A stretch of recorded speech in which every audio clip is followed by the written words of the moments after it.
নমস্কার বন্ধুরা, গোপালে হেসেলে আপনাদের সবাইকে স্বাগত। আজকে আমি শীতকালীন স্পেশাল কড়াইশুঁটির কচুরির রেসিপিটা আপনাদের সাথে শেয়ার করব, আর তার সাথেই থাকবে দুর্দান্ত স্বাদের একটা তরকারির রেসিপি।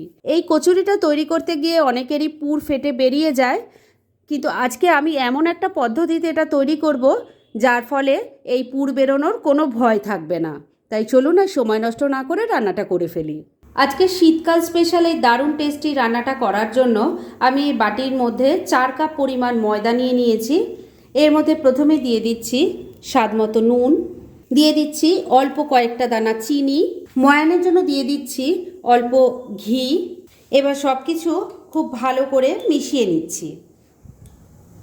সব কিছু খুব ভালো করে মেশানো হয়ে গেছে। এবার অল্প অল্প জল দিয়ে এর একটা ডো তৈরি করে নিচ্ছি। এই ডোটা খুব শক্তও হবে না, আবার খুব নরমও হবে না, এইভাবেই মাখতে হবে। ডোটা তৈরি হয়ে গেছে। এবার হাতের মধ্যে একটু তেল নিয়ে নিয়েছি।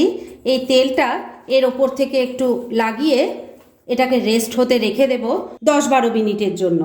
আর এই সময়ের মধ্যে চলুন এই রান্নার অন্যান্য আনুষঙ্গিক কাজগুলো সেরে ফেলি। ডোটাকে তো রেস্ট করার জন্য রেখে দিয়েছি। আর এবার একটা মিক্সির জার নিয়ে নিয়েছি। এর মধ্যে একটু কড়াইশুঁটি বেটে নেব, সেজন্য এর মধ্যে দিয়ে দিলাম। এবার এটাকে জল ছাড়া আমি বেটে নেব। আর একদম মিহি পেস্ট করারও কোনো দরকার নেই, একটু দানা দানা থাকলেই বেশি খেতে ভালো লাগবে। তাহলে সেরকম আমি বেটে নিয়ে ফিরে আসছি। কড়াইশুঁটিটা মিক্সিতে দেখুন বেটে নিয়েছি, আর একদম মিহি পেস্ট করে বাটিনি, একটু দানা দানা মতো আছে। এরমভাবেই এটা খেতে বেশি ভালো লাগবে। এবার কড়াইয়ের মধ্যে অল্প সর্ষের তেল দিয়ে গরম করে নিয়েছি। এর মধ্যে দিয়ে দিচ্ছি অল্প কালো জিরে।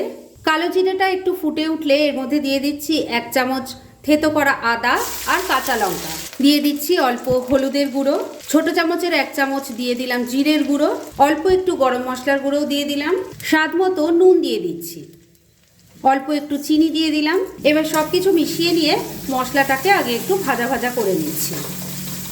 মশলাটা ভাজা ভাজা হয়ে গেছে। এবারে এর মধ্যে প্রথমে দিয়ে দিচ্ছি 2 টেবিল স্পুন বেসন।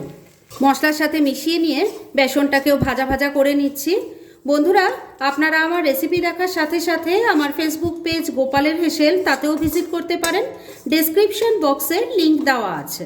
মিনিট 2 সময় নিয়ে বেসনটাকে সব কিছুর সাথে মিশিয়ে নিয়ে একটু ভাজা ভাজা করে নিয়েছি।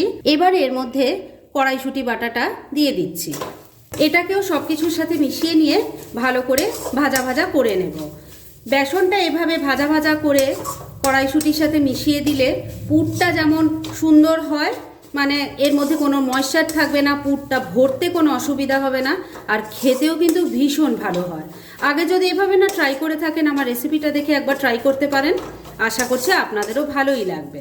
2-3 মিনিট সময় নিয়ে সব কিছু ভালো করে মিশিয়ে নিয়ে নাড়াচাড়া করে নিয়েছি। স্টাফিংটা দেখুন এখন একদম শুকনো শুকনো হয়ে গেছে। এবার গ্যাসটা বন্ধ করে দিলাম। এবার এই স্টাফিংটা আমি নামিয়ে নিচ্ছি আর ঠান্ডা করার জন্য রেখে দিচ্ছি। স্টাফিংটা ঠান্ডা হওয়ার জন্য রেখে দিয়েছি। এবার এই কচুরিটা দিয়ে খাওয়ার জন্য একটা দারুণ টেস্টি তরকারি তৈরি করব। সেজন্য কড়াইয়ের মধ্যে অল্প তেল দিয়ে গরম করে নিয়েছি। এবার এই তেলের মধ্যে দিয়ে দিচ্ছি অল্প একটু গোটা জিরে, দিয়ে দিচ্ছি অল্প হিং। ফোড়নটাকে কয়েক সেকেন্ড একটু ভাজা ভাজা করে নিচ্ছি। ফোড়নটা ভাজা ভাজা হয়ে গেছে। এবার এর মধ্যে দিয়ে দিচ্ছি আদা কাঁচা লঙ্কা বাটা 1 টেবিল স্পুন, টমেটো কুচি দিয়ে দিলাম। এবার গুঁড়ো মশলাগুলোও দিয়ে দেব। প্রথমেই দিয়ে দিচ্ছি হলুদের গুঁড়ো, অল্প একটু কাশ্মীরি মির্চ পাউডার দিয়ে দিলাম, 1 চামচ দিয়ে দিলাম জিরের গুঁড়ো, অল্প গরম মশলার গুঁড়ো দিয়ে দিলাম, দিয়ে দিচ্ছি অল্প একটু কাসুরি মেথি, স্বাদ মতো নুন দিয়ে দিচ্ছি, অল্প কয়েকটা দানা চিনিও দিয়ে দিলাম, অল্প একটু জলও অ্যাড করছি, না হলে মশলাটা কষানো যাবে না। এবার ফ্লেমটাকে মিডিয়ামে রেখে সব কিছু ভালো করে মিশিয়ে নিয়ে মশলাটাকে খুব ভালো করে কষিয়ে নিচ্ছি। মিডিয়াম ফ্লেমে রেখে মিনিট 2 সময় নিয়ে মশলাটাকে খুব ভালো করে কষিয়ে নিয়েছি। এবারে এর মধ্যে দিয়ে দেব আলু। আমি এখানে বড় সাইজের 2টো আলু নিয়েছি, সেটাকে সেদ্ধ করে টুকরো করে কেটে নিয়েছি। এবার সেটা দিয়ে দিচ্ছি। মশলার সাথে খুব ভালো করে আলুটাকে মিশিয়ে নিয়ে খুব ভালো করে কষিয়ে নেব। বন্ধুরা, অনলাইন শপিং আমরা এখন সারা বছর সবাই করি, তাই ঘরে বসেই যদি নামি দামি ব্র্যান্ডেড কোম্পানির চয়েসেবল জিনিস অবিশ্বাস্য কম দামে পেতে চান, তাহলে ডেসক্রিপশন বক্সে টেলিগ্রাম লিঙ্ক বলে একটা লিঙ্ক দেওয়া আছে, সেখান থেকে আপনারা ভিজিট করতে পারেন আর মনের মতো যাবতীয় জিনিসপত্র কিনে নিতে পারেন, সেটাও কিন্তু প্রচুর ডিসকাউন্টের সাথে। 2-3 মিনিট সময় নিয়ে আলুটাকে মশলার সাথে খুব ভালো করে কষিয়ে নিয়েছি। এবার গ্রেভির জন্য জল দিয়ে দিচ্ছি। এই তরকারিটা খুব বেশি ঝোল ঝোল যেমন ভালো লাগবে না, আবার একদম শুকনো হলেও ভালো লাগবে না, তাই সেই বুঝে জলটা দেবেন। আর এই তরকারিটা শুধু যে কচুরির সাথেই খেতে ভালো লাগবে তা কিন্তু নয়, রুটি, পরোটা, লুচির সাথে খেতেও অসাধারণ লাগবে।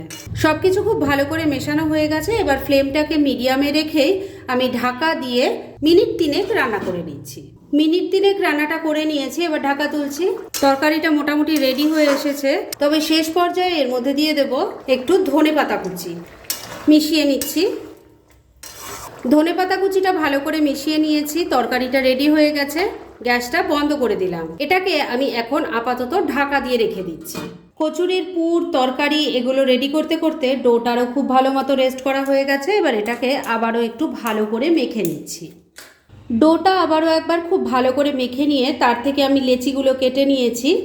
এবার এর মধ্যে পুর ভরবো, তবে তার জন্য এটা আগে একটা বাটির মতো শেপে, যেমন আলুর পরোটা করি সেই ধরনের তৈরি করে নিচ্ছি।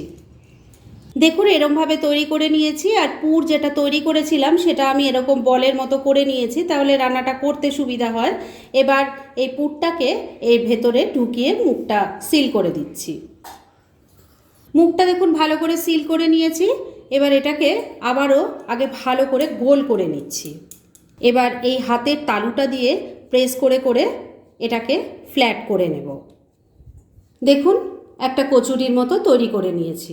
এটাকে কিন্তু বেলার কোনো প্রয়োজন নেই, এভাবেই কিন্তু কচুরিগুলো খুব সুন্দর ভাজা যাবে, খুব সুন্দর তৈরি হবে। তাহলে আমি পুরো ডোটা থেকে তৈরি করে নিয়ে তারপর নেক্সট স্টেপের দিকে এগোচ্ছি। কচুরিগুলো সব আমি পুর ভরে রেডি করে নিয়েছি। আর এবার এগুলোকে ভেজে নেব, সেজন্য কড়াইয়ে রিফাইন অয়েলও গরম হয়ে গেছে। তেলটা প্রথমে খুব ভালো করে গরম করে নিতে হবে, আর তারপর মিডিয়াম ফ্লেমে এগুলো ভাজতে হবে। আমি প্রথম ব্যাচের 4টে ভাজার জন্য বসিয়েছি। এবার মিডিয়াম ফ্লেমে এগুলোকে উল্টে পাল্টে লাল লাল করে ভেজে নেব। তবে তেলে দেওয়ার সঙ্গে সঙ্গেই কিন্তু ওলট পালট করার চেষ্টা করবেন না, কেননা এগুলো খুব নরম তো, তাহলে ভেঙে যাবে। প্রথম ব্যাচের যে 4টে কচুরি ভাজার জন্য বসিয়েছিলাম সেগুলো সব উল্টে পাল্টে লাল লাল করে ভেজে নিয়েছি। এবার এগুলো আমি তেল ঝরিয়ে তুলে নেব। আর এইভাবে সবকটা ভেজে নিয়ে তারপর তরকারিটার সাথে সার্ভ করে আপনাদের দেখাচ্ছি। ফ্রেন্ডস, আমার আজকের এই দুর্দান্ত স্বাদের কড়াইশুঁটির কচুরি আর তার সাথে তরকারির রেসিপি একদম রেডি হয়ে গেছে এবং আমি সার্ভ করে দিয়েছি। ভীষণ ইজি দুটো রান্নাই, কিন্তু খেতে অসাধারণ হয়।